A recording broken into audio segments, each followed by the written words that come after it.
శ్రీనివాస్ రెడ్డి గారు మీరు చెప్పండి. ఇప్పుడు ఈ రేవంత్ రెడ్డి విడుదల చేసిన ఆ రైతుకు సంబంధించిన నిధులు ఇదంతా రైతుల నిజమైన సంక్షేమం కోసం తీసుకునే చర్య అంటారా, లేదంటే ఎన్నికల వ్యూహం అంటారా? మీ అభిప్రాయం ఏంటి?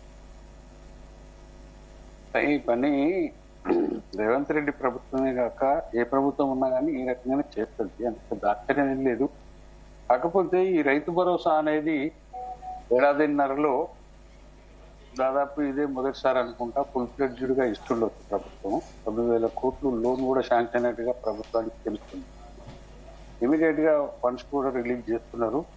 నిన్నటి నుంచే రైతు భరోసా వేయడం కూడా స్టార్ట్ అయినట్టుగా మనకు అర్థం.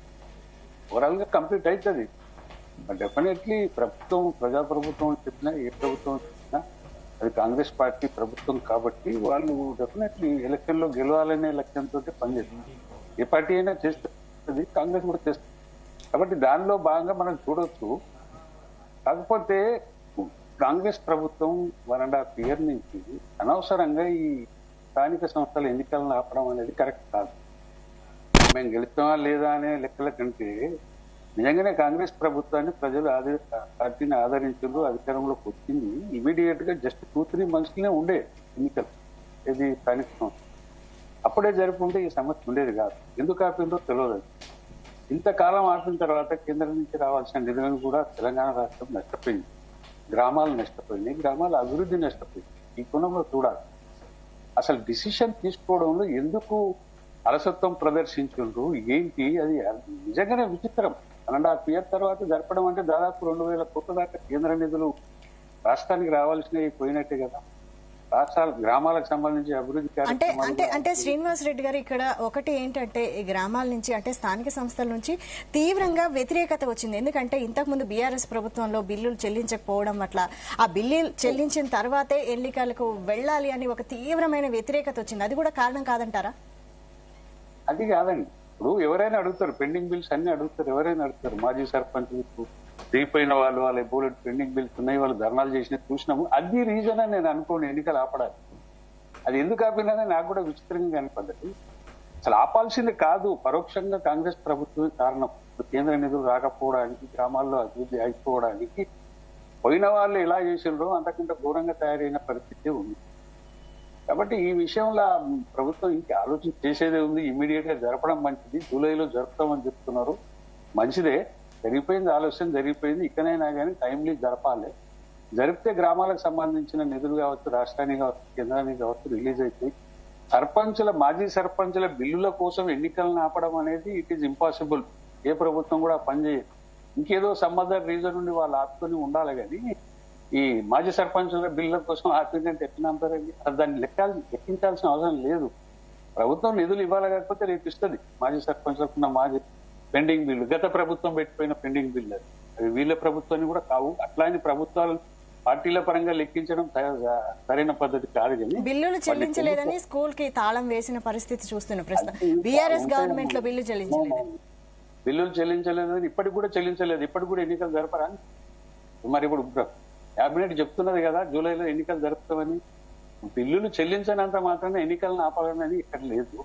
అది ఎప్పుడో జరగాల్సింది, ఆలస్యం చేసింది. అది కాంగ్రెస్ ప్రభుత్వం యొక్క తప్పిదమే. అది ఆ రకంగా కొన్ని వేల కోట్లు అయితే రాష్ట్ర గ్రామాలు నష్టపోయిన పరిస్థితి అయితే ఉంది.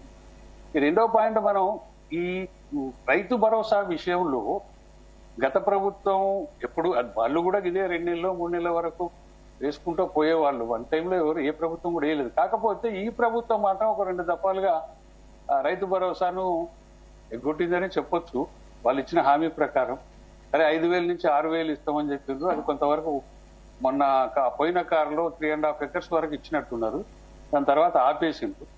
ఇప్పుడు ఈ ప్రభుత్వం కూడా చెప్పింది, నిన్నటి నుంచి స్టార్ట్ అయింది అంటుంది రైతు భరోసా పడడం. అయితే అది ఎన్ని ఎకరాల వరకు ఇస్తారనేది క్లారిటీ లేదు. ఎందుకంటే గతంలో కూడా ప్రభుత్వం చెప్పలే. కానీ 3.5 acres వరకు ఆపేసిన పరిస్థితి అయితే ఉంది. ఇప్పుడు ప్రభుత్వం ఎన్ని ఎకరాల వరకు వేస్తుంది అనేది దాని మీద క్లారిటీ ప్రభుత్వం చెప్పలేదు. కాబట్టి ప్రాక్టికల్ గా అది జరిగితే గానీ మనకు తెలియదు. అందరికీ ఇస్తారా, ఒక 5 acres 10 acres వరకు వేస్తారా? ఇస్తే మంచిది అట్లా. కానీ అది అఫీషియల్ గా అనౌన్స్ చేయాలి కదా. ప్రభుత్వం ఎందుకు తాత్సరం చేస్తుంది, దాపెడుతుంది? నాకు విచిత్రంగా కనపడుతుంది.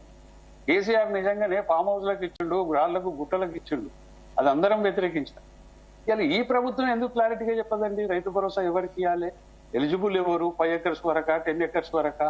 నిజంగానే నాగలు దున్నుతున్న రైతు వరకైనా చెప్పాలి కదా. అది చెప్పకుండా దాపెట్టి ఏదో పంచాయతీ ఎలక్షన్స్ వస్తున్నాయి కాబట్టి మేము అది చెప్పము, జరిగిన తర్వాతనే ప్రజలకు అర్థమవుతుంది, మేమెందుకు చెప్పాలనే ధోరణి మంచిది కాదు. అది ఎందుకు దాపెట్టాలంటే భయం ఏంది? ప్రజాప్రభుత్వం అని చెప్తున్న ఈ ప్రభుత్వం దాపెట్టాల్సిన అవసరం లేదు. 2 acres వరకు ఇస్తామని చెప్పండి, మిగతా ఏమని చెప్పండి, లేదంటే కంప్లీట్లీ అందరికి ఇస్తున్నామని చెప్పండి. క్లారిటీ లేదు. ఎందుకంటే పోయిన దఫాలో చేసిన 3.5 ఎకరాలకే ఆగిపోయింది కాబట్టి ఈసారి ఎట్లా జరుగుతుంది అనేది ఆసక్తి ఉంటుంది కదా. కాబట్టి దాని మీద క్లారిటీ ఇవ్వాలి. రెండోది, ప్రభుత్వం పంటలకు బోనస్ ఇస్తా అని చెప్పింది. రైతులు బాగా ఆశపడ్డారు. దాదాపు రైతులకు అందరికి కూడా అవి పెండింగ్ బిల్ లాగానే వస్తున్నాయి. మరి దాని మీద కూడా క్లారిటీ ఇవ్వలేదు. నిన్న మంత్రులతో సమావేశమైంది. ఈ పంటలకు ఇస్తున్నటువంటి బీమా విషయంలో క్లారిటీ ఇవ్వాలి. ఎక్కడ ఫండ్స్ రిలీజ్ అయినట్టయితే మనకు వార్తలు లేవు. ఎక్కడైనా జరిగితే కొద్దిగా గొప్ప జరిగి ఉండదు, కానీ ఓవరాల్ గా మాత్రం జరగలేదు. అది కూడా పెద్ద ఆశతోటున్నారు రైతు భరోసా ఒకటే ఇస్తే సరిపోదు. ఈ బోనస్ విషయం ఏమైందనేది కూడా రైతులు ఆసక్తిగా ఎదురు చూస్తున్నారు. దాని నన్ను అడిగితే మేడం, ఇక్కడ రైతు భరోసా మానేసి పంటలకు బోనస్ ఇవ్వడం ఉత్తమం. రైతులు ఎవరైతే పంట పండిస్తారో వాళ్ళకు మాత్రమే ప్రయోజనం కలిగే అవకాశం ఉంటది. అట్లా రైతుకు నష్టం జరగకుంటుంటది. పరోక్షంగా రైతులకు గాని ప్రభుత్వానికి గాని రైతులకు ఎంకరేజ్మెంట్ ఏంది? అసలు రైతు భరోసాను మానేసేసి రైతు ఇదేంది, మన బోనస్ ఇవ్వండి, పంటల బోనస్ మీరు అక్యురేట్ గా 100% ఇస్తే అసలు మీకు ఈ రైతు భరోసా అడిగేవాడు ఉండడు. అసలు అట్లా చేయాల్సింది ఇట్లా చేయడం, కేవలం ఓట్లను మాత్రమే దృష్టిలో పెట్టుకొని పనిచేస్తామంటే వ్యవస్థ అంతా నాశనం అవుతుంది. ముఖ్యమంత్రి చెప్తున్నాడు కదండి, పోసిన రూపాయి వస్తలేదు అని. అటువంటి ఆర్థిక పరిస్థితున్న రాష్ట్రంలో అడ్డగోలు పథకాలు అమలు చేసి ఇంకా దివాలా తీసే కంటే అటు రైతులు బాగుపడేటట్టు ప్రజలు బాగుపడేటట్టుగా ప్రభుత్వం పనిచేస్తే బాగుంటది అనేది నా అభిప్రాయం. లోకల్ బాడీ ఎలక్షన్స్ ఖచ్చితంగా ఇన్ టైంలో జరపాల్సింది, ఆలస్యమైంది. కానీ ఇంకా ఆలస్యం చేయకూడదు, ఇమ్మీడియట్ గా జరపాలి. ఇంకొకటి, ప్రభుత్వంలో ఉన్న వాళ్ళు కూడా రెవెన్యూ శాఖ మంత్రి మొన్న అనౌన్స్ చేసిండు, జెడ్పీటీసీ ఎంపీటీసీ ముందుగా జరిగింది, తర్వాత సర్పంచ్. నిన్న మధ్యాహ్నం పిసిసి అధ్యక్షుడు చెప్పిండు. అసలు మీరు అనధికారికంగా ఎట్లా చెప్తారో, కేబినెట్ లో చర్చించకుండా మీరు ఎట్లా చెప్తారని ఆయన మాట్లాడింది. ప్రభుత్వంలో ఒక లైన్ అంటూ లేకుండా పోవడం అనేది కష్టమవుతుంది. కాబట్టి ప్రభుత్వం గందరగోళ పడకూడదు. ఈ విషయంలో ఖచ్చితంగా కేబినెట్ నిర్ణయమా ఏ నిర్ణయమో ఏ మంత్రి మాట్లాడినా అది చట్టరూపం దాల్చాలి. ఆ రకంగా ఉండాలి ప్రభుత్వం అన్నప్పుడు. కానీ రెవెన్యూ మంత్రి తెలియకుండానే మాట్లాడతాడు, పిసిసి ప్రెసిడెంట్ అది దాన్ని ఖండిస్తాడు.